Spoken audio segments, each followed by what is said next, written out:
Hermanos, que Dios me lo bendiga y que Dios me lo guarde en esta mañana muy especial que Dios hizo este día sábado. Estamos contentos, estamos bendecidos, estamos con una alegría en el corazón. Primero sabiendo que la misericordia de Dios ha sido buena, ha sido maravillosa con nosotros en esta mañana.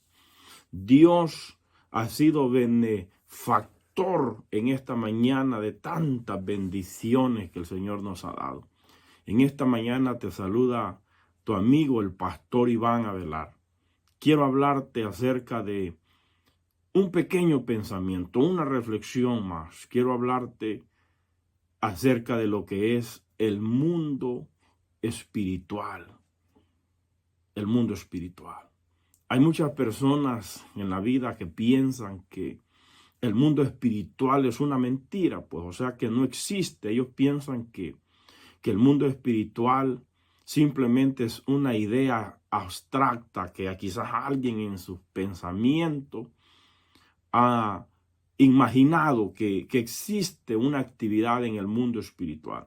Quiero decirte que el mundo espiritual es tan real como el físico y posiblemente me atrevo a decir más real todavía, porque el mundo espiritual es el que decide, pues, o sea, las actividades que hay en el mundo espiritual son las que deciden cómo va a ser en este planeta. Hermanos, el mundo espiritual.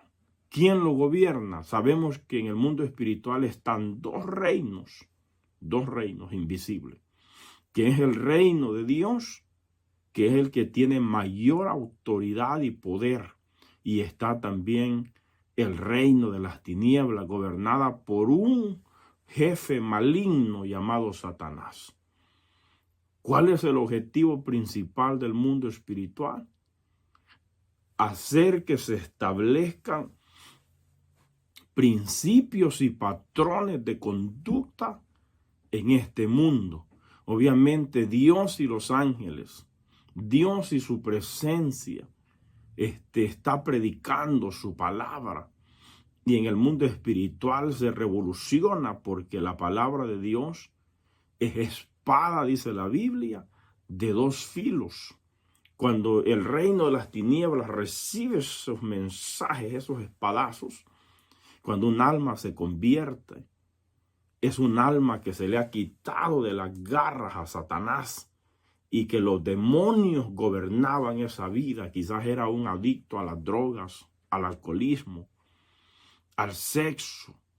Bueno, hay tantas cosas que podemos decir que esta persona estaba poseída por el diablo. Este era un delincuente, un delictivo, o simplemente era una persona de padre de familia, pero con ideas perversas, malignas, gobernado por el reino de las tinieblas. ¿Tú sabías que toda actividad delictiva, de asesinatos, de violaciones y de tantas cosas que hay en este planeta, no son cosas al azar? Son actividades movidas por espíritus y fuerzas de demonio. Por eso es que oímos noticias de crímenes atroces, terribles en este planeta. Crímenes de que uno se queda helado y dice, Dios mío, ¿cómo es esto? Bueno, lo que sucede, mi amigo, mi hermano, es que este mundo tiene fuerzas itinerantes, poderosas, que gobiernan este mundo aparte de la fuerza de Dios, porque toda persona que se convierte a Jesús ya no es gobernada por esta fuerza demoníaca. Pero toda persona que no se convierte a Jesús, que todavía está en las manos de Satanás o del reino de las tinieblas de este mundo, porque hay dos reinos. Y hay dos bandos de personas, queramos nosotros entenderlo, no, pero hay dos bandos de personas en el mundo, los que les sirven a Dios y los que les sirven a Satanás. Hay gente que dice, no, yo no le sirvo a Satanás, no, quizás indirectamente y quizás en tu mente humanista dices, yo no le sirvo a Satanás, pero la realidad es otra. Porque haces actividades malignas y perversas, libas licor y haces tantas cosas que podemos enumerar. Tú eres también un instrumento del enemigo gobernado por el reino de las tinieblas. Si tu corazón no es de Cristo, entonces todavía estás poseído por el reino poderoso de Satanás. Por eso en esta mañana, número 1, la única manera que tenemos nosotros de tener autoridad sobre el mundo espiritual de Satanás y los demonios no es por fuerza física, obviamente. O sea que no es porque yo soy fuerte, porque soy intelectual, porque allí en este mundo espiritual no es porque yo pienso, no. Es porque se me ha dado autoridad. La única manera de tener autoridad sobre este mundo espiritual y las fuerzas itinerantes del diablo que gobierna es a través de Cristo. Sí, ¿sabes qué dice 2 de Corintios capítulo 10 y versículo 3? Dice, pues aunque andamos en la carne, no militamos según la carne. O sea que nosotros no combatimos, militares, que no estamos nosotros militando, peleando esta batalla con fuerza física. Aunque estamos en la carne, dice el apóstol Pablo, aunque somos seres humanos físicos, pero nuestra guerra, nuestro militarismo, nuestra batalla no es física, es espiritual. Dice, porque las armas de nuestra milicia no son carnales, o sea que nosotros los cristianos no andamos una 9 milímetros, no andamos un revólver, no andamos un fusil, no. Nosotros los cristianos andamos las armas más poderosas que hay.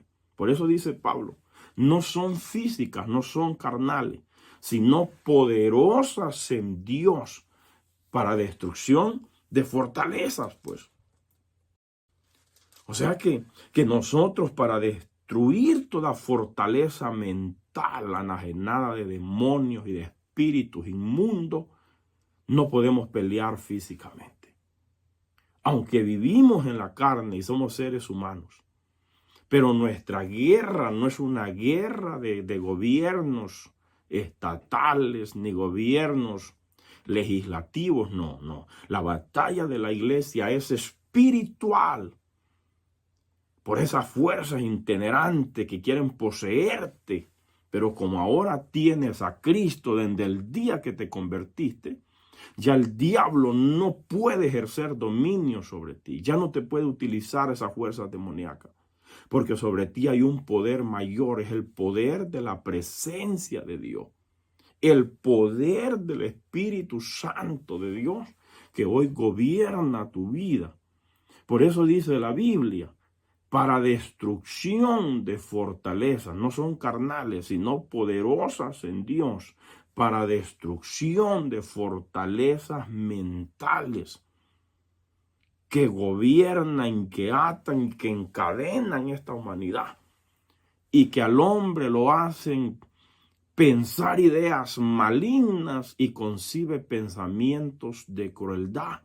Pero una vez que tienes a Cristo, derribas toda fortaleza carnal, pagana, maligna, llena de odio, bueno, de cuántas cosas. Pero cuando la presencia de Dios nos gobierna, reprendemos toda fuerza contraria. Y esa fuerza es la fuerza de Satanás y sus demonios. Por eso Pablo dice en el 5 de 2 de Corintios 10, derribando argumentos y toda altivez que se levanta contra el conocimiento de Dios y llevando cautivo todo pensamiento a la obediencia a Cristo. Por eso es que Cristo es la fuente de capacitación y de victoria y de poder que nosotros tenemos contra las fuerzas del mal. Maravilloso es el nombre de Jesús. ¿Cómo piensas tú que un pedófilo va a dejar de desear cuerpecitos de niños? No, eso no es a través de la psicología. A mí me perdonan los psicólogos y los profesionales y los psiquiatras. Yo los respeto. Pero ese hombre está fuertemente endemoniado con fuerzas y cadenas diabólicas. Y eso no solamente está en los desletrados, no, hombre. Si hasta jueces y súper inteligentes de esta nación los agarran en esas actividades demoníacas malignas, y hasta hombres, hermanos, de ese calibre, caen en redes de la policía cuando hacen redadas para poder encontrar estos maleantes destructivos de la vida infantil. Pero no son ellos. Es una fuerza terrible, posesiva, demoníaca, que los gobierna y que los seduce para cometer esos actos atroces llenos de maldad. Entonces, por eso estamos hablando del mundo espiritual. Mira lo que dice la Biblia. No nos vamos a quedar aquí, porque hay fuerzas, actividades demoníacas poderosísimas que destruyen la vida de esta humanidad.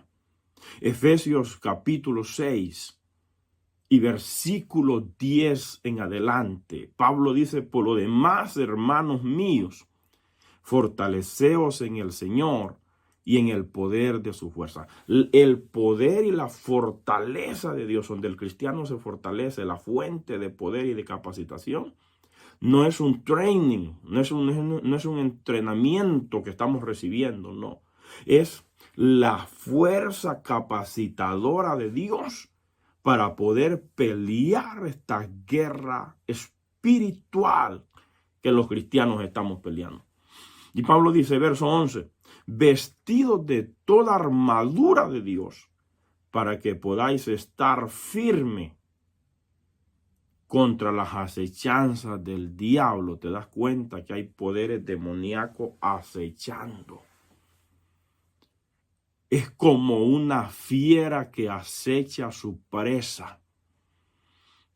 Así son las fuerzas itinerantes del diablo, como una fiera acechando una presa.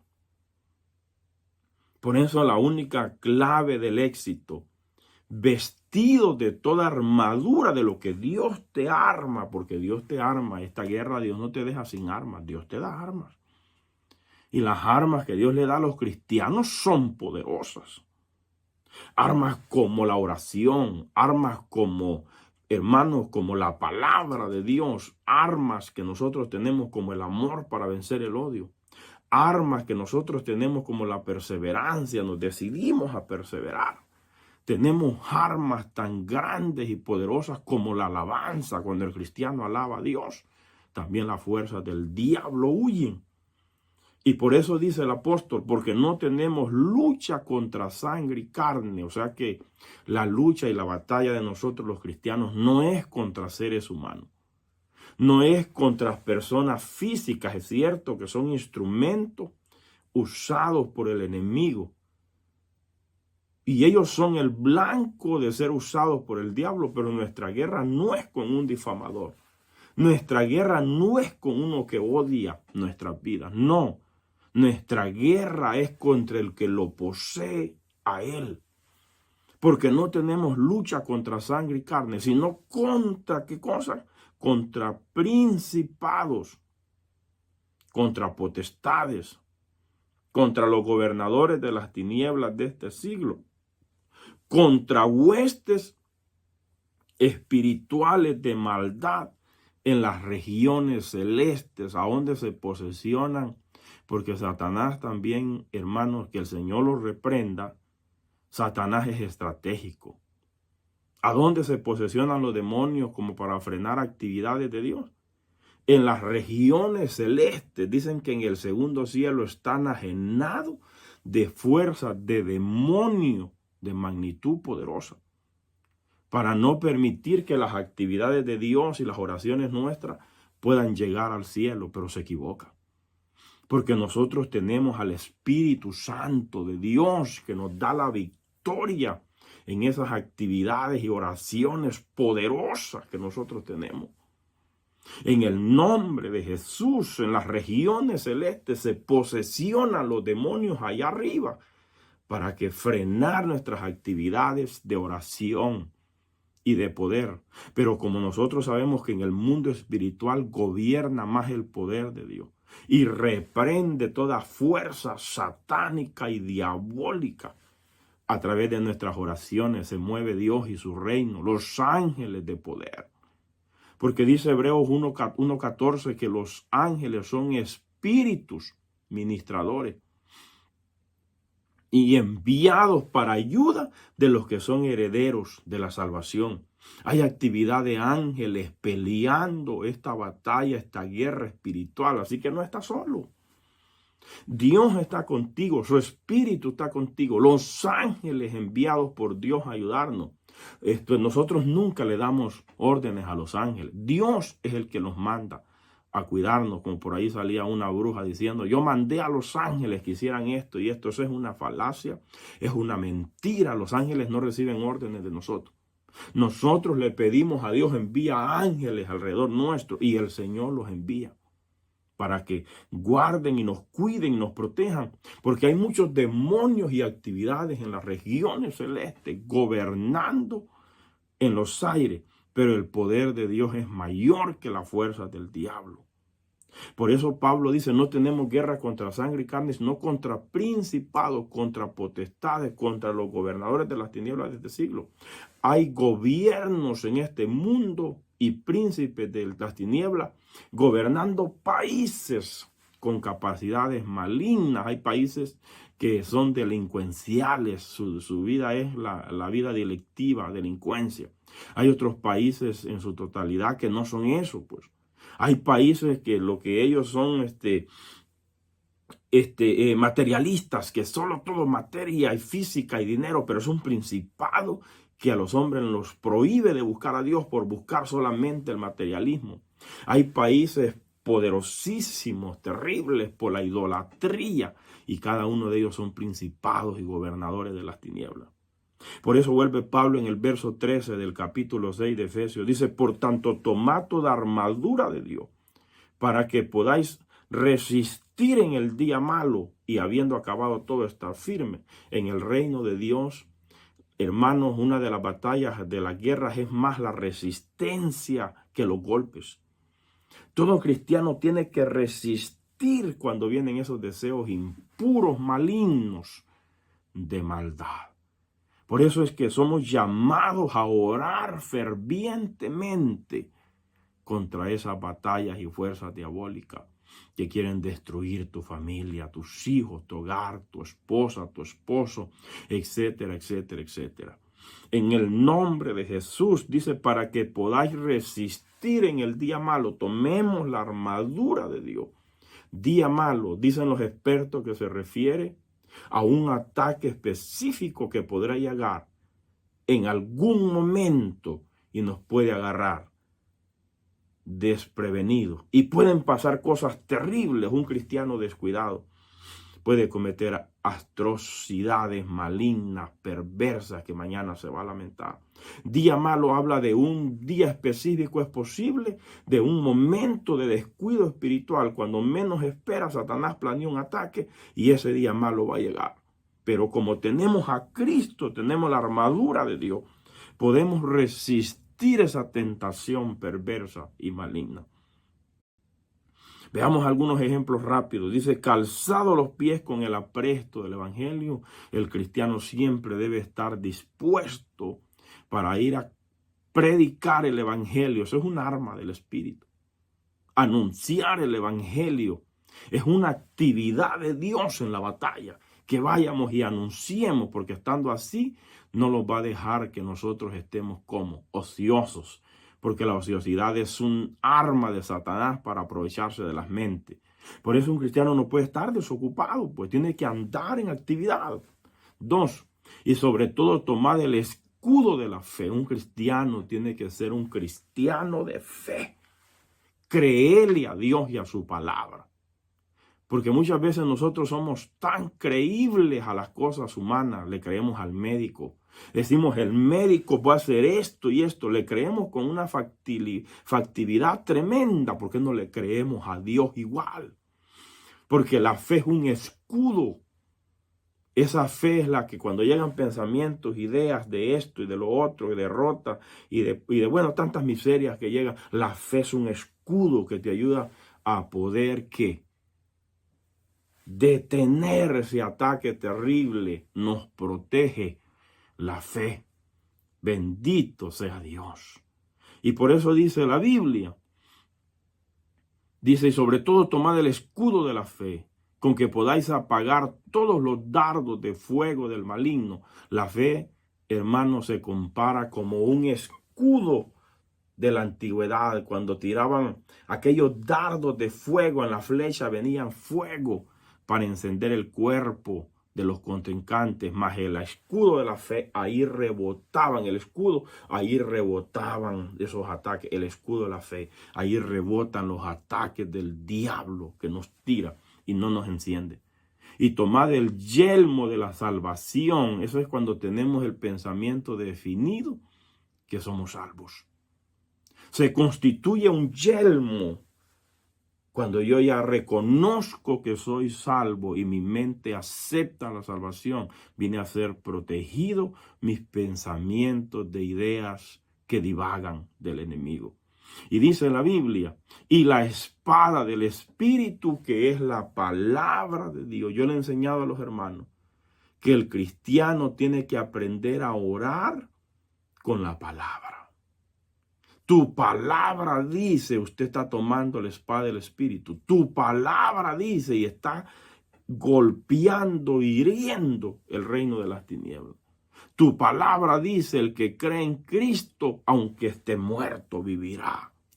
Tu palabra dice que por un camino vendrán contra ti, pero por 7 salirán huyendo. Deuteronomio 28, versículo 7.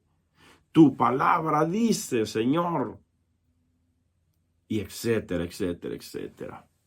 Y dice en la Biblia, orando en todo tiempo, con toda oración y ruego, y súplicas en el Espíritu, y velando en ellos con toda perseverancia y súplica por todos los santos. Somos llamados a perseverar. La perseverancia, aunque no se vea, es un arma de bendición, porque nos mantiene en actividad firme. Que Dios te bendiga. Comparte esta reflexión. A través de esta enseñanza, alguien va a ser ministrado. Que Dios te bendiga y que Dios te guarde. Te saluda a tu amigo, el pastor Iván Avelar. Dios te bendiga.